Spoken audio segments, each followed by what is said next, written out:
drinkers and screams. Buffie Purselle and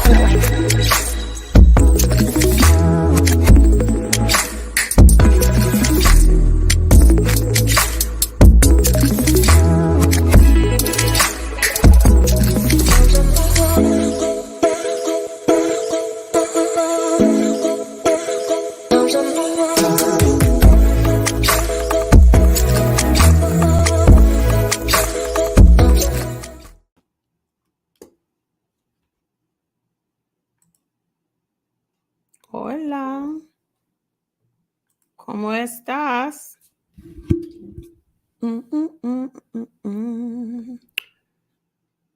Buenas tardes.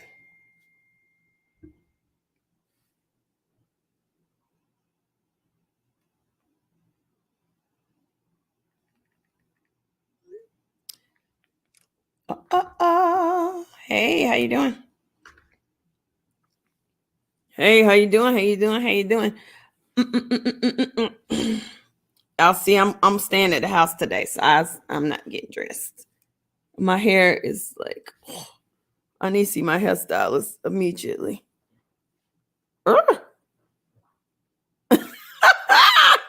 Lily, help mommy with her hair. Blessed morning. Yes. Viene tú. I see.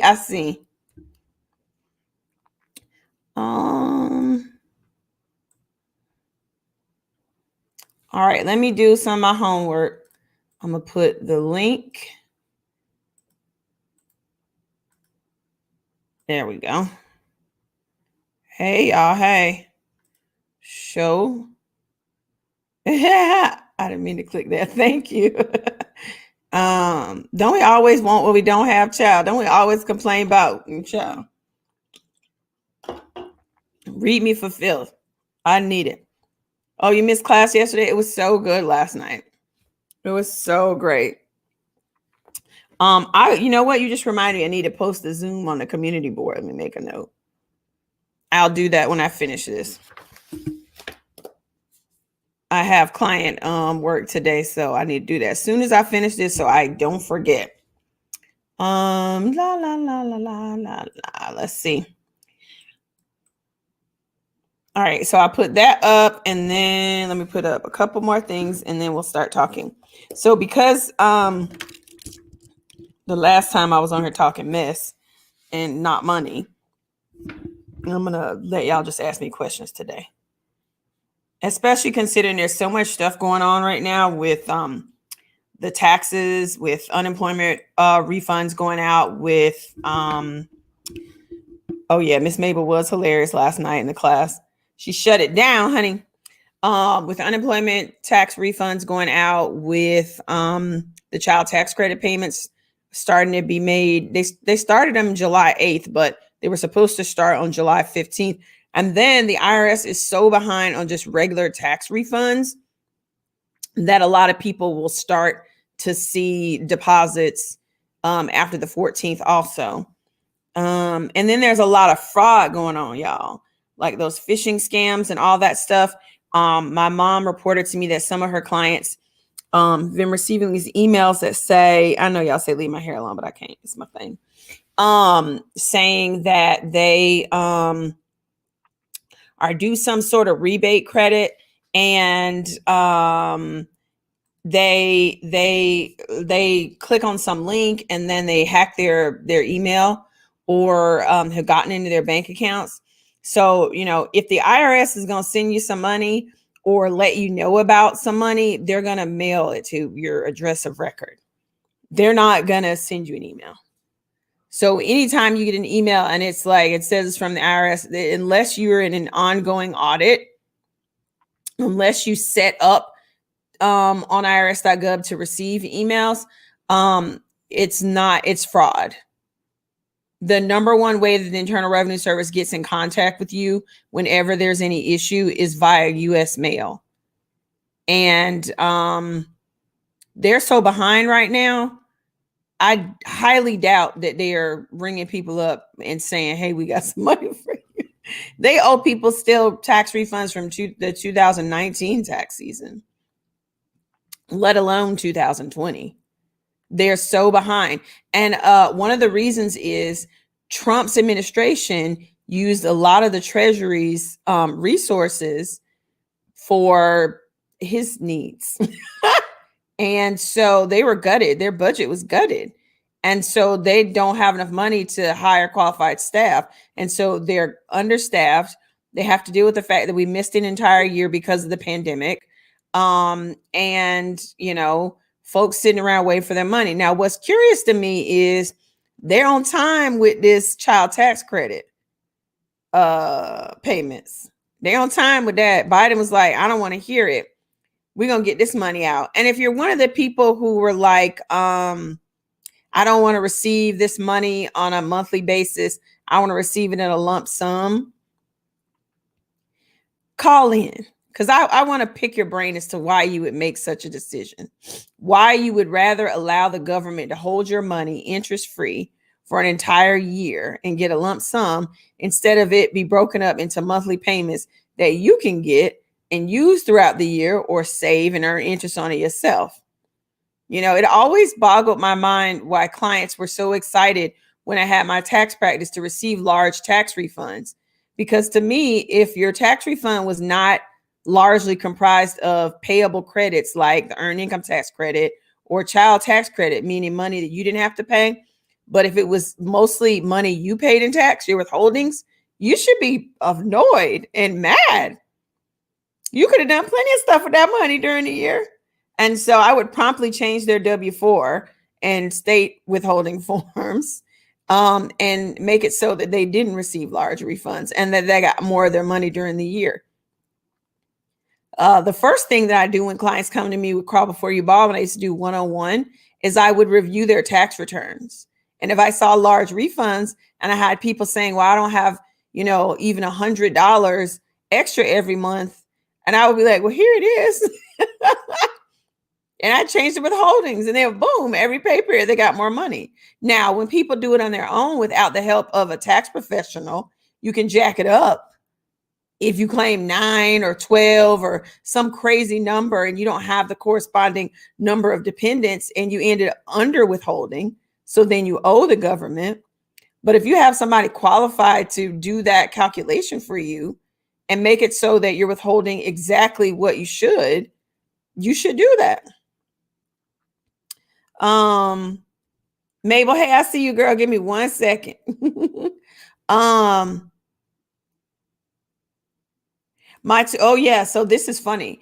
2019 has been filed and closed out yet, and you pay the taxes. So you sent them the money to pay your taxes.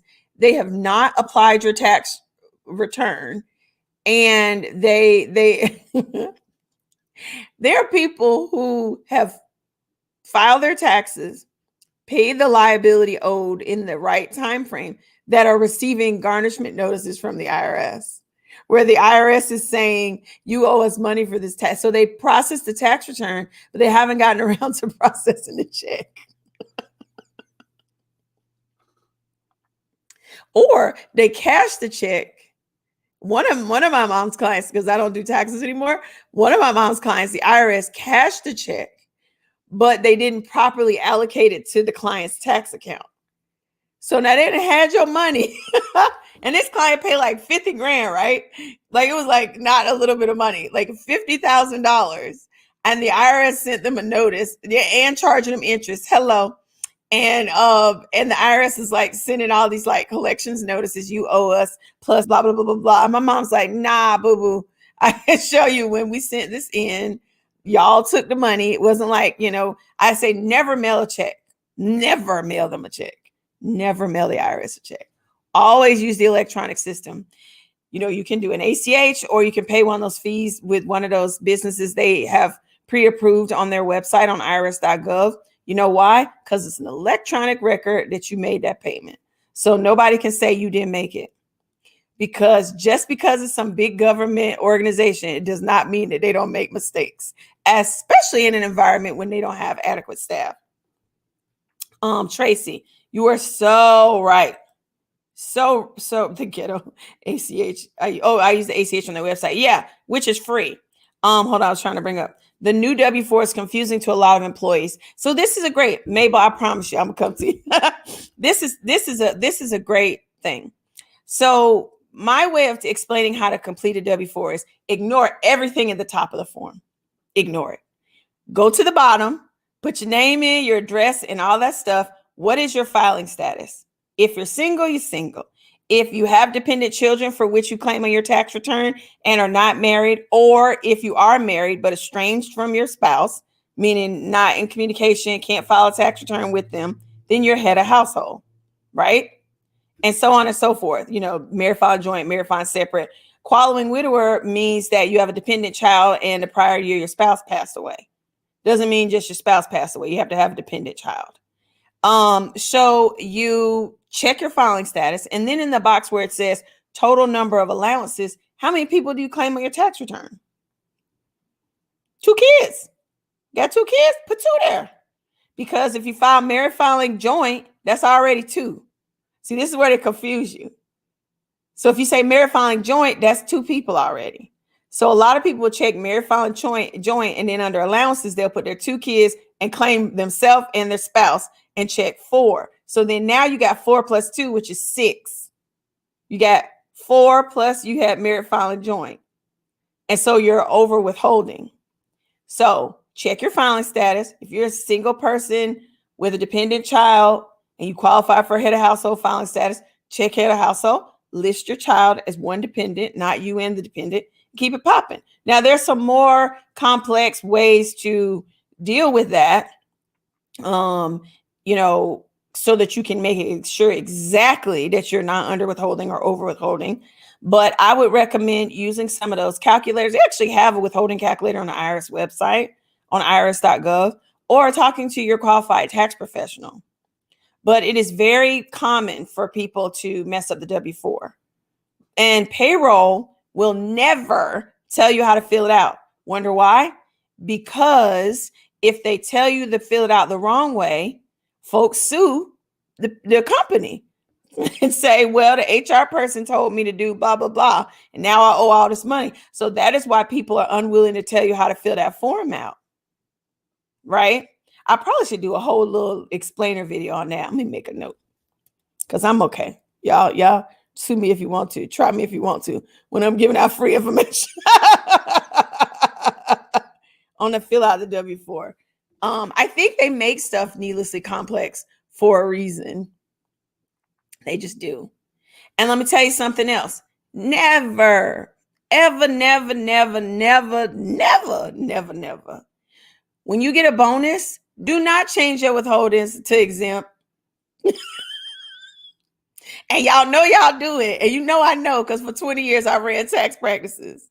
And you come in with a screwed up face when we tell you owe. So if you get some big $10,000, $15,000, $20,000, I don't care if it's $5,000 bonus around the holidays, and you mess around and change your tax status to exempt, just for that one check so I could get all of my bonus. Remember, I done heard it all. Then when tax season comes and we tell you you're not getting a refund, you owe a significant amount of money, it's because you didn't pay taxes on that bonus. Bonuses are not tax-free money. You still have to pay tax on that. So pay the tax on it. Now, if you got some plan and you have some savings and you've got a way to figure that out, that's different. But 99% of people do not, regardless of their income bracket. I've seen it happen. I had a client worked in oil and gas and he received $100,000 bonus, did not consult with me and filed exempt. And he almost cried when I told him how much money he owed. Because, honey, that money was spent. And so then he had to get a payment plan with the IRS to pay back money that he should have. You just don't do it. Don't do it. If you overpay on your bonus, then you'll get it back when we file a tax return. In that case, I'd rather that happen than you get, you owe them a whole bunch of money. And a lot of people do it. People, file exempt on their bonuses because I just want to see more of my money. You're going to see more of your money temporarily. Another trick I'll tell y'all is ask your employer, like if you get a bonus typically in December, ask your employer not to pay it to you until January. Say January 1st. If you push it off to January 1st, then you push off the taxes on it to the next tax season. So if it's a matter of you're going to get it like right at Christmas time, you can't wait another week. I'll tell them kids, y'all could wait. You know what I'm saying? Wait a week. And then you put off the taxes for the next tax season. So the tax season that's coming up, that income won't be claimed because it wasn't paid to you by December 31st. This is stuff that the wealthy folk do, honey. Push that mess off. You can do it. And your employer going to be like, sure. Sure. I can earn interest on this money. Some of them may say no because they want to take their tax deduction. Hold on, let me look. Okay, I'm gonna let Mabel come in. Hey Mabel, how you doing? I'm good. How are you this morning? I'm good. So you shut it down last night, honey. Well, I tried. Everybody's like, Mabel shut it down last night. my whole thing is I just, spoke the truth, my truth, the truth. No, it's the truth. So the little tax money that's coming, the bulk, because I have a kid. Yeah. So this is my question. So now my daughter has a child too. So when they explain it to her, I'm going to tell you why a lot of people are not getting, or this is why she was going to not initially get it.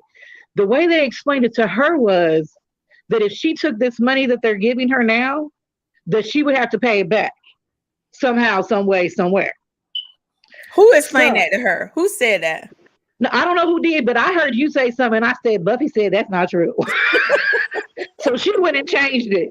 Oh no! And I said, but she misinformation, people, websites, different things.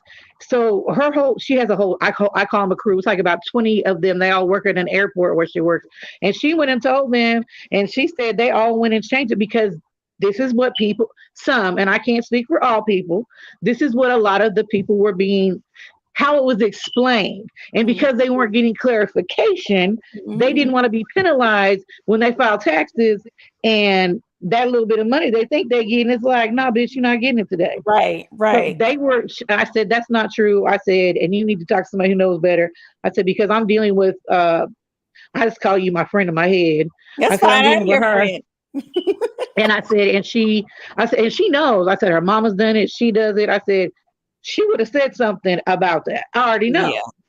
So she was like, well, so now that I'm doing it, what am I supposed to do? I said, for me, because my child's over the age of 9, over the age of 6, I'm using it to pay bills. Instead of I get the woo woo. No. Whatever. Still, I ain't getting it for Louis and Prada. So whatever. You better put them on your taxes. But I told her that because she is trying to save money to move out of the house that she's in. Yeah.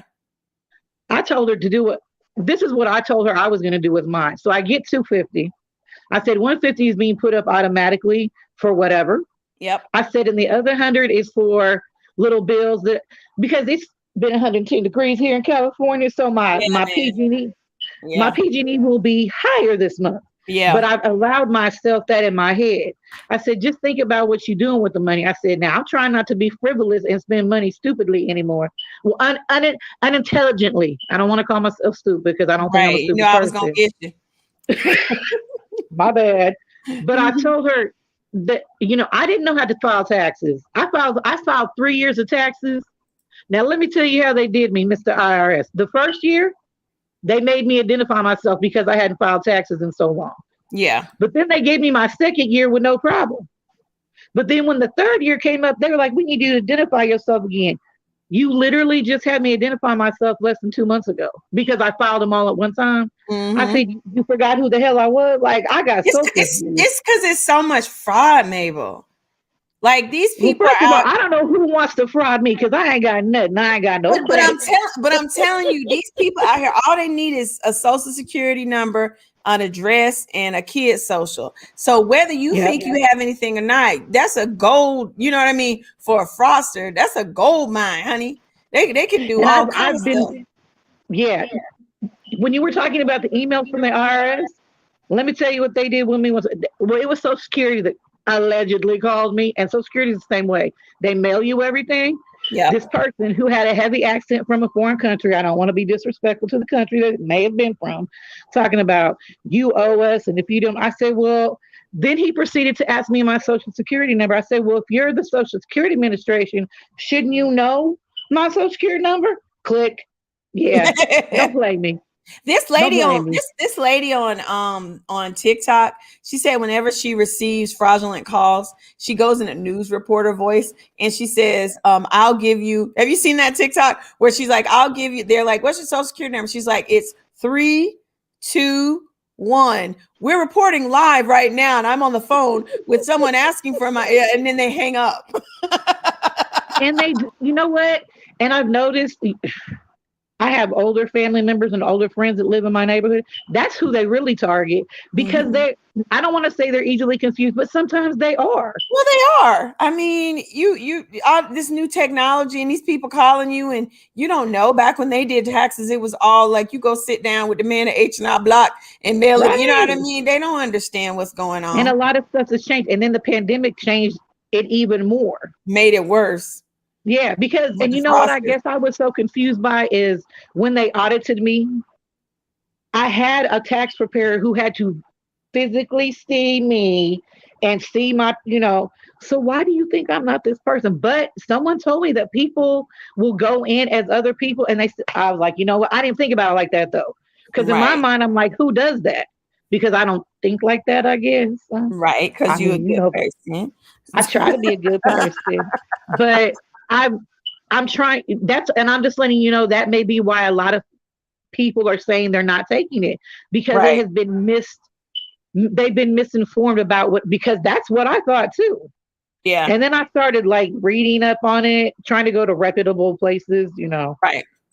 BuzzFeed is not it. No way, I'm playing, but trying to find out. And then like knowing you, I'm like, if that was something she would have brought that up. Like this is the thing. Sorry to interrupt you. The thing is, it's the child tax credit. It's not anything new. The only thing that they've done that's new is they've broken it up into monthly payments instead of giving it to you at a one lump sum. Right. So it's something. It's a payable tax creded that if you were eligible, you've been receiving for years. So have you had to pay it back in prior years? No. So why would you have to pay it back now? And my daughter's, she's new to being employed. I mean, she's only been employed for like 6 or 7 years, like when she was 20. So that's new to her. And I didn't really know a lot. I said, that just didn't sound right to me. And she was like, you're absolutely right. She's like, and then I went and told my friends who also told other people. But if there's that misinformation or miscommunication, however you want to say it, people panic when it comes to money, and people are still in that pandemic mind frame. And they should be, because baby, we don't know what's around the corner with this Delta variant and all this other stuff. I think something's definitely gonna happen again. I hate to say that, but I definitely do. And I told her too, I said, people relied on that eviction memorandum and the utility memorandum. I said, but even so, let's say they lost their job, but they started getting that unemployment, they should have still been paying their mortgage down, because now they want you to pay it all back, and you don't have that money. No, so you're still not going to have your home, or you're still not going to have electricity. Like that was the first thing I did, and a lot of people where I live at, they're we're not poor, but we're paycheck to paycheck. I got to make sure I pay my rent. And when that happens, most Americans, right. When they started getting their unemployment, they literally they started putting it aside. So when to get caught up, and then when they got the stimuluses, they're able to do it that way. But a lot of people weren't thinking that way. They were looking at it as, I don't have to pay this. Yes, you do. You still have to pay it. You still have to pay it. And people, I know people are going to lose their homes. And a lot of landlords are going to lose their homes, their properties. And that's unfortunate because they have mortgages on them, and they've been taking advantage of the mortgage moratoriums also, and because their tenants haven't been paying them. And so a lot of people think just because you own an apartment building or you own a duplex or something that you're not over leveraged in a lot. I mean, what COVID taught us is, even these very big companies are very highly leveraged and don't have a lot in the way of cash. I mean, you saw big companies Yes. closing down their headquarters, breaking leases to the tune of $90 million to break a lease, like just Yes. crazy tomfoolery going on. And it's like, I'm sick of folks shaming regular people when these big corporations that supposedly are so Doing the good with same their thing. finances are doing the same thing. Same Taking thing. corporate welfare is no different than regular welfare. It's just a different name in front of it. It's all Right. the And same. probably more money. Yeah, but Right. and I think that's people's miscommunication too. This is what I learned during the pandemic. People that had money didn't really have what they said they had. And they had a quick wakening up, because I literally had people that acted like they had it all together, and they're coming to me talking about, how do you do it? I learned that's how you do it. You have to figure it out for yourself, or have people that are trying to help you. This is my thing. Would I love to have a bigger income? Yeah, but the place that I was at, because I don't feel I'm in that place anymore, I still would have done the same thing. I still would have been making the same mistakes and still not having money. That's Yeah. the problem. I Yeah. wasn't trying to think about savings and what happens if, because in my mind, it was never going to happen. I had Yeah. never been, my parents had never lived through this. So it, it was a wake up call on so many levels, I think, for so many people, even people with money. Even people with money, because They're the they main realize. ones. Them the ones I used to work with, honey. And so with them, when they can't pay something, we got a whole nother drama. We got a whole crisis team to try to keep it out of the press. And so And I don't even care. And you know what? And that's sad when that's the biggest concern. That's their the biggest concern for them. Not that That's they their can't biggest pay concern. it. They That don't is want their people to biggest know. concern. Look, I'm gonna like you just as much if you poor as when you rich, if you're that same person. I tell people, yeah, that's why you might as well just be real, child. Then people will be less harsh on you when you have down times, because everybody has down times. I've had down times. I have to check myself on my spending, like I shared with y'all last night. Yeah, That last night, ain't no joke. And people think, oh, that's a little bit of Nope. money. No, it ain't. When That's you're doing the it devil. 2-3 That's the times a devil. day, it's not. That's a Well, lot no, of it's money. not. And then it's contributing to this, waving back at myself. I call it my turkey arm. It's my turkey arm. My But little it's nephew just- Aiden was like, when you wave, your arm is waving back. I was like, children would say the darndest correct, honest because thing. they just honest with you. That's all. But I think that's where a lot of miscommunication about how people are filing taxes, how people are getting their taxes. I mean, this whole year was just, and it's still a shit show right now. It is, because people are still lying to cover stuff up. right. I have a friend that's a nurse, and she works with the CDC. She's telling me that the people is lying on the CDC. I said, well, what you mean, boo? She said, they telling you don't have to wear a mask. She said, that's a damn lie. She said, I don't know why people listening to what they saying. My daughter, I was getting on my daughter now. She's 16, and she would always wear her mask like when groceries would get dropped off and stuff. I'm like, lately, like within the last month. I said, why? She said, because I don't know what they got, and they don't know what I got. I mean, And I said, just feel like since we don't know yet, you will see me in the streets with my mask on. Period. Me too. I mean, Me too. I'm not that narrative that it's right. It's okay. And It's on. you can look at me crazy because I'm just telling you, in Atlanta, ain't nobody. I don't see people wearing a mask. So, but let me see. Atlanta was always kind of wilding out. Well, Atlanta always wild out. But let me see what this the Ghetto Cookie Show. Why you don't come on and talk about this? Because I don't know about this. But love you, Mabel. I love you guys too. All right. Bye-bye. Bye. Did you see that video I sent you about credit union fraud? These people out here in these streets acting a plumb fool. Oh, please come on and talk about this, because I have an idea of what you're talking about. I have not yet seen your email with the video. Now, it is likely that you're talking about all these people getting these credit cards from credit unions, where there's this TikTok trend where people are like, click this, do that, do this. Girl, if you're still in your robe, you could put up an avatar up. Well, so what? Look at me. I barely. No, you don't have to appear. You don't have to appear. You can put some. You can put it on the screen or something. As long as I hear you, come through. Do you see the link? Because I want to hear about this. I love these fraud stories, honey. All right, why are you coming through? You can just put the screen up. You can just point the screen somewhere away from you. Let's see what's my people acting like we're not still in the pandemic. I'm correct. That's totally correct. Like, we don't know what is going on. For one, why are all these billionaires going to space? Just, what's up with all these billionaires trying to go to space, y'all? Like, let's wake up and smell what's doing. Oh, good. There she go. Y'all, please. Trying to go to space, y'all. Like, let's wake up and smell Oh, I hear myself. You got to turn me off on the other thing. Oh, I sound like that. I sound horrible. I'm sorry. Oh, shoot. I got to call back because now I can't hear you. I can hear you. Uh-oh. She'll call back. I want to hear masket or possible casket. They colonizing space, the final frontier. Correct. What I said, honey. They're good at colonizing.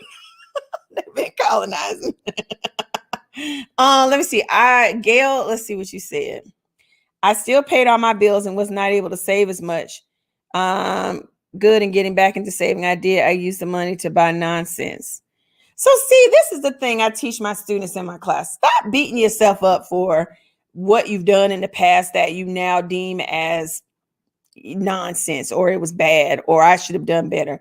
Like, when you know better, you do better. And so you know better now. So don't like speak of yourself in a negative way. I've done crazy stuff too. Like I talk smack and be like, don't buy these bags and don't do all that stuff. But back in the day, I had stylists telling me you need to have Chanel shoes. A woman of your stature should have a Birkin. And I fell for the okie doke and bought all that stupid crap. And it's in my closets now and I wouldn't dare wear it. But, I know now better. I'm not listening to all them people. I don't care about what society says I should look like.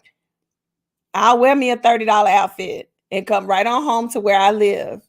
And so, you know what I mean? Like, so don't beat yourself up. Half of our problem with our financial mental health is that we blame ourselves. We stay in a constant, I'm going to come get you in 1 second, the Ghetto Cooking Show, a pattern of trauma because we have this profound guilt of what we've done in the past, and it inhibits us from moving forward. So I'm glad you were able to save a little bit and you're getting back into it now. Congrats on that. All right. Hey. Good morning, everybody. Yay. I want to hear about this. I wants to hear about this. Yeah. So this guy on the internet was, quote unquote, teaching people how to obtain a loan from the credit union. And this fool said to go on down to the Navy Federal Credit Union. Oh, I knew it was Navy Federal. Go online and find a random VIN number off of a car, apply for a car loan, and in 90 days you're supposed to produce all of the paperwork. Don't bother bringing the paperwork. They just gonna convert it to a regular loan, and then the money that you get from it, you take that and go invest in Bitcoin and Child.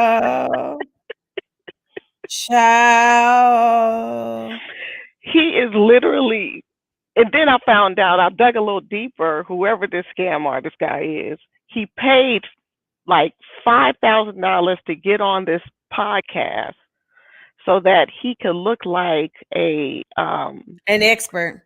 An expert. There that's you what go. They do. Yeah, that's what they do. Yeah. And I was like, yeah, he's going to have everybody under the jail. Yeah. Because that's wire fraud. Yeah. Well, and Department of Banking and Finance going to get them. I'm like, the list goes on and on and on. Not to mention, I've seen on TikTok all of these creators posting, you can get a $25,000 line of credit at Navy Federal or get a credit card.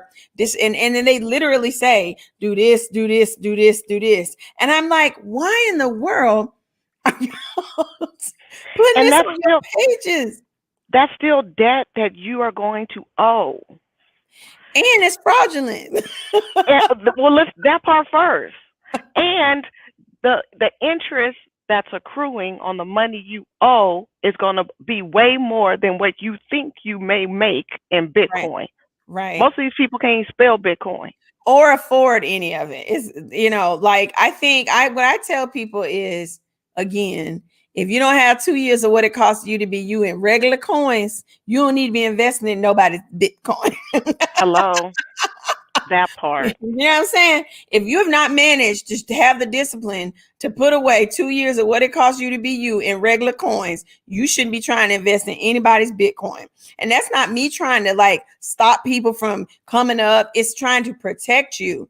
Mess around and put your money in Bitcoin all you want. Have you heard those stories about those people that had those Bitcoin accounts and then the people managing it ran off with like $30 billion, some crazy amount of money? And so, you know, it's deregulated, but you don't have there's no way it's gone. Right. At least you have some recourse with a bank account a little bit. Right. Like I played the Bitcoin game with $20. I said, okay, I'm gonna put $20 in and see what it do. Because that's about what I do in Vegas anyway. I'm not one of those people. It's gambling. It's gambling. It's Yeah. essentially crypto is like buying, I say it's like buying scratch offs. Mhm. It is. It's essentially that. And I'm not saying, you know, I was big on Dogecoin. I got out at the right time though. But I have the time to watch that stuff every day. People who don't have the time to watch that stuff every day. Right. You know what I'm saying? And so it's the wild, wild east, west out there, where they playing with a lot, you know, and it's like pump and dump. TikTok won't even allow you to talk about cryptocurrency anymore. They were because they're scared of getting sued about all those schemes with all those social media people saying, oh, buy Dogecoin, buy this, and pumping it, and then pumping the stock. They get their money and then they dump it and leave all these other people without their money. They're just losing money overnight. It's going to be a big, oh yeah, somebody saying someone hacked the server one time and took all the crypto. Like all that's going to continue to happen. And so you shouldn't put your real money in there. Someone saying the guy didn't pay to be on the podcast. Okay, that's fine, but he was wrong. Right. You don't tell nobody to get no loan to invest money. Number one, even if the loan was achieved accurately, why don't you get no loan to invest? And then go steal some random VIN number. Somebody else's VIN number. Like, and then go talking about it. Like, was he at least hiding his face? And no, ma'am. Oh, jeez, these children. No, ma'am. Okay, that video that you posted on Instagram about keeping your property. Yes. I made a comment on that video, and I put the link to the video. Oh, to the video. Oh, thank you so much. I appreciate you. So check it out. Thank you for having me on. All right, no worries. Thank you. Bye. Y'all, if it sounds too good to be true, it is. All that glitter is not gold. And, you know, when I say crawl before you ball, I mean in every walk of life.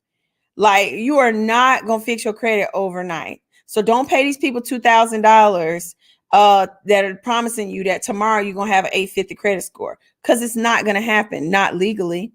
Don't, you know, it took you a while to jack your credit up. It's going to take you a minute to fix it. And what's good about that minute to fix it is when you're crawling, you remap your brain into figuring out how to manage your finances in a better way. But when you have quick fixes for stuff, you don't learn the lesson. And so you repeat yourself over and over and over again. If you ever notice, you're like, I always bail my brother out. Every time he gets into a financial mess, me and mama and whoever always pay it off for him. And every other month he's doing the same thing. Well, because he's had no consequences. There's a reason that when we have kids or nephews like I had, when they do something wrong, we give them a consequence. So you learn not to do it again. If you're never given any consequence to bad financial behavior, you will repeat the same things over and over and over again. So, you know, like I gave my students this in Crawl Before You Ball, our course. And you can go to my website, crawlbeforeyouball.com or justbeinbuffy.com for information on the course. But there's a needs versus wants spreadsheet that they have to do. And some of my students were, and it's just an old school Excel spreadsheet. And they're like, but, you know, you recommend Mint and we use all these budgeting apps and it downloads all our transactions in there. So why should we have to do this? Because I want you to go through that painstaking line item by line item event of having to go through every one of your expenses and categorize it as either a need or a want. And I have the most profound reactions from clients and students after they complete this one assignment. It is probably one of the single most difficult homework assignments that I give my students. Okay, you gonna get out because you're trying to put some promo codes on my stuff. I got the spammer. Told me look for spammers like that and then hit blocked, or put them in timeout. But so you when you have to go through 2 months bank statements, and really I'm being nice to my students because we're trying to keep up with the course, and I've given them lots of really tough homework. They only have to do their most recent 2 months bank statements, cash receipts, and credit card statements. Clients I used to make do 3 months plus the month of December. Want to know why December? The holidays, because y'all know y'all wild out the most during the holidays. And when you have to go through and you see, like me, because I work my steps again while I'm going through the course with my students, I went back through my credit card statements and I saw one day I ordered Uber Eats 3 times. I got coffee in the morning. At lunchtime, I ordered lunch. And then I ordered a dessert that night. 3 times in one day, I gave Uber Eats my coin and their fees. And I said, no more. And I deleted that app off my phone. It's something about having to go through and physically categorize what you've done day to day that remaps your brain where you're like, I ain't doing that no more. Because what happens is when you finish that spreadsheet, it says, this is, because you have to also put all your income in. It says, this is what money you have left over if you only spent money on your needs. This is how much money you have left over when you spend money on your needs and your wants. And one of them is significantly less than the other. And I bet y'all know. So I don't know but I know you were satisfied eating because I like to eat, right? Actually, I don't. I'm one of them big girls because I have to take prednisone for my lupus. That's just puffy. And I really don't eat a lot. I know that's crazy to believe, but it's true. I take prednisone for lupus. So that's why I was puffy. Anyway, and I'm not saying, I say to my clients and my students, you budget for if you want your family to have the experience of going out to eat or having the ability to order in, we'll put it in your budget. Say we're going to do that one night a week, right? And then you guys can determine what night that is, depending on, whatever's going on during the week, as long as you budget for it, instead of doing like I did, where it was just, oh, the app is here. It's ease of use. I forgot to bring my lunch today. And so I'm just going to do this. Like, well, I'm ordering coffee when it's coffee at the office. And actually, it's the same coffee. It's the same kind of coffee. What was I doing? Because you just get used to it. And again, when you do something over and over again, and those apps, people don't realize in those algorithms and all that stuff, it is to train your brain so that you think, oh, this is what I do every day. So delete it. You got to get rid of that demon. Just delete them. I deleted Uber. I got a whole car. I hate driving. I deleted Uber. I ain't doing that no more. My family members be like, I ain't taking you to the airport. Yes, you is, not all. I just not paying all those fees anymore. I used to have a whole driver. Child, so bougie. What was I doing with a driver? Because I ain't want to drive. And there was extra. So I rationalized, it's safer and I can work in the car while he's driving. Child, we be doing the most. But what if you're on vacation? But if you know me, I rarely go on vacation. And yes, we go on vacation, we use Uber. And when there was no Uber, we rented a car. So Kim says she saw what she spent on sushi. Yes, that's David and the sushi. I'm gonna bring Rita Lee in right now. Hey, oh my goodness, I didn't think I would get on. I love your top. It's so pretty. Hey, how are you doing? I'm great. How about you? Good. You have been giving such good advice. It has been coming into me like divinely. Like right when I'm about to need to make these financial decisions, it'll be like a suggested video and it'll be just the right answer that I need. So thank you. Thank you for listening. Yeah. So you were talking about, so I've been keeping up with all of them, taking notes. You were talking about the housing market on one, and then you were talking about like the credit on another. And so I'm just have a few questions. Is it okay if I ask about those videos? Of course. That's why I'm here. Okay. Is there any time that you would suggest, and I know you were saying do not buy a home during this time, but is there any time that you would suggest buying? Oh, always for us buying properties and acquiring land. Just right now is not a good time because one, if you build a property, lumber and construction materials are so expensive that I just feel like a lot of these home builders are cutting corners. You know what I mean? Plus, I just don't like newly built homes. I just don't trust them. Get you an old home and have good inspections. The prices for the homes aren't the accurate prices right now. So I don't want you to buy something and it to be an overinflated price. And then in 3 months, the housing bubble busts. And then you find that you have a mortgage for $400,000 and your house is only worth $200,000. And that is something that is going to happen to a lot of people, with all these people out here buying houses without inspections, buying houses without real appraisals. Like, it's just insane what's going on. So the time that I would say to buy is in a stable economy is when you should buy, not this volatile economy that we're in right now, coming out of a pandemic, possibly going into another. And then I guess my next question would be, like, even if a city has brought in a business, so basically the whole landscape that I didn't know about was happening in my local town, Amazon has come in. And my thought is, it's not good. If Amazon stays there, which is thriving in its community, I don't foresee the house. Would you think that the houses would come back down, or? I can't, there's no forecasting any of that.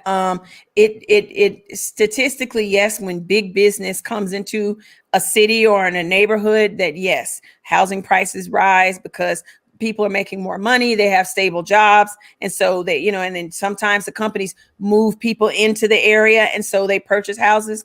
But I'm just right now, I'm terrified. Ask me, there's a question so are you looking to sell or buy right now? Yeah. Okay, please bear with me. I got to get this off my chest. It's like it's sitting on my chest.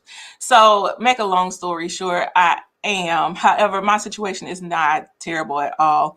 Doctoral student, mom has been great to me. I sold my home in 2019. Wish I could have waited a little long because I was cross country. The house wasn't selling. Had I waited the 2 years, I would have evolved before I crawled. But I sold it to get from underneath it because I had so much pressure with school and working full time and weighed so many miles. And so then pandemic hit. You did. I'm sorry to interrupt you. Get rid of the guilt. Number one, take a deep breath. You did what was right for you at that time, and it worked out. So it's fine, right? It did. I guess at the time, when you're under the pressure of trying to sell and you have 3,000 things, and the straw that broke the camel's back is lightning hit the tree in the backyard and split it in half. Oh, no. And so I was like, oh my God. Please, you start thinking like, okay, I got to get it from underneath this. And so you make quicker decisions because I just had a lot. And so now I've caught my breath. Family has been excellent. At the same time, honestly, I do want to cook in my own kitchen. I do want to, do the little things that I've, because I had a apartment and stuff in these last 6 months. I'm like, and I'm sure it's just an adjustment period. However, I would love to be able to turn off my music extremely loud and run about and gallivant as I'm used to. And gallivant while I look at my merit to merit, being silly, those things that you take for granted. So yes, I kind of have been peeking my eye out there, but I think that the housing market in this area is extremely insane. I went to a house that was 6 figures. You could tell where it had flooded in the entire basement. I could see the flood lines. And I just recently looked, someone bought that house. I'm like, oh my God, how did you get past a bank? Like in my brain, I'm like $100,000 for this home, and my area is cheap. So I was like, because they're not in some cases, they're not having the same standards for inspections and appraisals. And there was someone that came on one of my commented on one of my videos where I talked about that and said you can't get a loan without inspection. That is not necessarily true. A conventional loan, yes, but subprime loans have reared their ugly head again. The no income, no asset loans are back, whether people realize it. And another thing, sometimes people don't realize I was a mortgage broker. I owned a mortgage brokerage for 10 years and sold it in 2007, right before the world ended in my mortgage business, because I saw the end was nigh. I knew it was coming. And so, I'm very familiar with that product, with mortgage products, because I used to package them and sell the paper. I had underwriters that worked for me, loan officers, mortgage processors. And so it's very different now. But it's a very similar to 2008 eerily. So to answer your question, you've got adequate savings, you've got great employment, you tired of the apartment life, you grown, do what you want to do. But what I'm gonna tell you is just make sure that you're not upside down in the property. Don't look at what the values are just right now. Go back a year and see where they are and see how much of a difference there is. If it's 20%, maybe you're okay. But if it's like 50% more, then run. You get what I'm saying? That's what scared me. And so you making sense. I think I need to hold off, because when I go back and look at the history on these homes, they're closing at $5,000 last time bought, and they're selling at $80,000. Mm-hmm. So I'm like, 75, what? And so I get nervous about being tethered, because that's what happened to me last time. And being tethered is the pressure of not having programs available to me to what do I do to quickly get out, and selling at a loss. So taking out savings, trying to help and pay this thing off, and selling it completely without making any money. And I just didn't want to fall into that at the same time. I don't want you to do that either. And one of the things we talk about in Crawl Before You Ball is a lot of times when we make bad financial decisions, or what we deem as bad financial decisions, we do it when we're reactionary. We don't take a beat and take a day or sleep on it or take a week and do the research, because we're in a storm, and that financial anxiety and that PTSD, that financial PTSD kicks in, and it clouds our better judgment. I know that you have discomfort right now in the apartment, and you can't gallivant around and turn your music up as loud as you want, but is the pressure, you're going to trade one stress for the other. Would you rather deal with this stress for a little while, wait till the market is a little bit more stable, you can trust the value of your home, and just hang in there with that apartment life for a little bit longer, or deal with the fact that later you may be upside down in your mortgage and you're tethered to it? That's a good question. And one last question. I think that the viewers might like this one too. So what would you do then? So now that I've probably put out that I'm not going to buy a house, what would you do with the savings then? What would be your suggestion? Would you pay off a bigger bill in a lump sum, or several little bills to then take that money and then take that more towards your savings? So I guess what I'm trying to say is, if I had, let's say, a $5,000 big personal bill, or several little $500 bills, and there's 10 of those, what would you suggest as a majority? Would you go ahead and do the bigger bill, get from underneath that, or take away all the little ones and go on with your life? What's the highest interest rate? Is it on the biggest one or the smallest ones? Usually on the small ones. That's a good question. I would go look at what's costing me the most money, and that's what I'd pay off first. Okay, that makes sense. Okay. And then also, sometimes it's good to get rid of the little stuff, because then you only have one thing to worry about. You know what I mean? So in your example, if you have one $5,000 card and you got 10 $500 cards, if you pay off the 10, then you can look at 10 statements every month and be, encouraged that you have zero balances and there's just one left. Whereas if you pay one big one off, even if those amounts are smaller on those ones, it's still 10 different payments. You get what I'm saying? So look to see what's most expensive. If they're around the same, I would get rid of the little ones first, because it just helps you with you got to just train your brain to see that you have some changes made. And if you pay off the big one, you still got 15 other little payments to make every month, you're going to feel like you're still in the same place, right? It's all about remapping, and you're a doctoral, it's all about changing the way your brain looks at money and your relationship with money. And you're not allowing money to manage your life. You manage your money. And for me, I would rather not be paying it. It don't matter if you have money or not. I don't like having to give nobody my money every month. I know that's right. You know what I'm saying? It don't matter if it's there. I mean, it does. It's harder if it ain't there. But so before y'all kill me. But what I'm saying is, either way, nobody likes having to part with their money. So I'd rather pay one person than 10 or 11. You know what I'm saying? And I darn sure want to pay off the highest interest credit card or loan, because I'm wasting money. I'm losing money on that the most.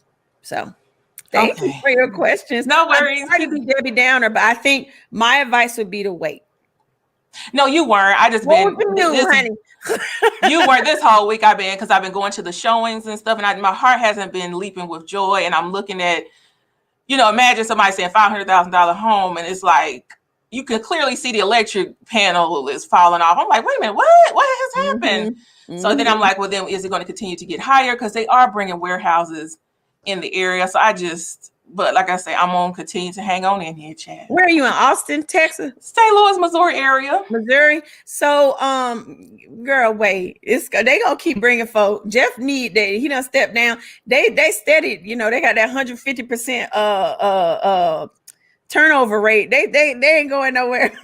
Amazon's not going anywhere.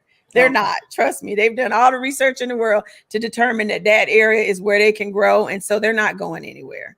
Let all this fall out, and if what I think is going to happen happens, then you can get your house at that lower price. No, I think you're onto something, because I'm noticing some patterns, because I was a homeowner early, and the documentation that I had to do back then, I was literally like 18, 19, barely, on my job like a year, and they threw a mortgage at me. They're doing the exact same thing, and they're refusing to take the smallers. Like, I wanted a smaller loan for a house. They were like, no, but you can get 100, they tripled the price. I wanted, I think, a little small house for 75. They were like, no, how about 175? Why can't I have the little house? Right. Folk always want to spend your money, don't they? You qualify for it. It don't matter what I qualify for. It's what I said I wanted. But I think you already knew in that. And stop going out of darn showings. I know. You're torturing yourself for no reason. Walk around that apartment and put your earbuds in with your music up loud and keep it popping. Bye, girlie. Thank you so much. You're welcome. Hey, y'all. Hey. All right. 5 more minutes. Then we'll be on an hour. Let me look at some of these questions. Yeah, housing prices are crazy. And thank you for your comments and your questions. I really appreciate it. Yes, I like paying off the smaller bills first, because you feel like you've accomplished something, and then you see a zero balance, right? When we try to attack just the bigger ones and there's still more left, it does something to us psychologically where we feel like you haven't gotten ahead. But if you pay off those smaller ones, even if it looks like, well, that's not much of a dent in my monthly outgo in terms of payments, it's still, I can look and see a zero statement, which encourages you to keep up the saving and the paying off of debt. Let's see. First one's first. Yep. A home behind me is selling for $100,000 more than it was appraised for last year. Oh, child, they said my house worth $1 million more than I know it's not worth. No, that they ain't getting, and baby, listen, something I said on another live. If you've noticed that the mortgage company is blowing up your phone, like all these spam calls is coming, you should refinance. You should do this. They didn't call nobody. And they called no one during the pandemic when people couldn't make their mortgage payments, but they're blowing your phones up now. Why? Because people aren't refinancing. And so it's big business for them, right? Mortgage rates are so low. If your mortgage is 4%, hold your mule. If your mortgage is less than 4%, definitely don't refinance. Because what people don't think about is there is an effect. There's always a cost to things. If you refinance, you already have a really low interest rate and you get an even lower interest rate. It's going to affect you in a couple ways. One, you're going to have to pay closing fees that you wouldn't have had to pay. And so if you don't pay it up front, they're going to roll it into your loan. Two, if you have lower mortgage interest that you're paying, then guess what? When you come and file your taxes, if you're somebody that's lucky and you can still deduct your mortgage interest, you're going to notice that you receive less of a benefit from it because you're not paying as much interest. So there's always there's always going to be, a cost. Let's see, a couple more minutes. What are some signs the housing market? What about 4.99%? I would stay. That's still a good rate. You know what I'm saying? I always tell people, if you're not going to get 2.5% less than what your current rate is, if you refinance, then stay where you are. Because you have to also look at the cost of doing the refi. Now, if you're doing just a rate term refi and it's significantly, the payment is just, half of what you're paying, and you've got excellent credit and they're not going to charge you origination fees, that's a different story. But I'm telling people, don't take cash out right now. Do not do a cash out refinance right now, because it's based on these inflated appraisals. And when what I think is going to happen happens and the bottom falls out, you're going to be upside down in your mortgage. So tell them no. Anyway, anytime a mortgage company calling you talking about you should refinance, you should be worried anyway. They don't call nobody unless you're late. Real talk. Right? Real talk. Can people who want to use a VA loan compete in this housing market? No, they cannot.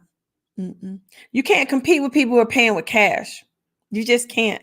And a lot of these people or entities that are buying up these properties are foreigners paying cash because they know what's about to happen with our economy. And then also corporations. A lot of corporations are buying up houses because they're about to start making that available for workers to live in near where their factories are, near where their job is, because folk don't want to drive to work anymore. People want to do remote working, and these companies need folk to come. So you're going to notice a lot of corporations are starting to buy properties, apartment buildings and all that. And really, I've said controversially before, it's akin to indentured servitude, where they're going to say, well, you can have this apartment for free and work here, and we'll just take it out your pay. Watch my words. It's coming. It's coming. All right. It's 11:30. Thank y'all so much. I don't know why I'm getting hacked all of a sudden, but thank y'all thank you, Tommy, for handling that. Thank you for letting her know. Tommy, you did a great job, y'all. It was her first day moderating. Excellent job. She's my new assistant. Louis is crying. That means I need to go take him out. I appreciate y'all. Somebody asked me if Toya's house sold. Child, I don't talk to Toya no more. I don't know. I hope she didn't sell her house. I thought it was her forever home. But anyway, I appreciate y'all. Y'all have a great day. Thank y'all for your time. Please like, subscribe, and comment. Hit those like buttons right now. Click notifications, because I am known to do a pop-up notification and tell other people about my channel. All right, y'all have a good rest of your day. Please crawl before you ball, and then take a little bit of the money and save it. And then do something you ball, because wealth whispers and money jingle jangles and screams. Buffie Purselle and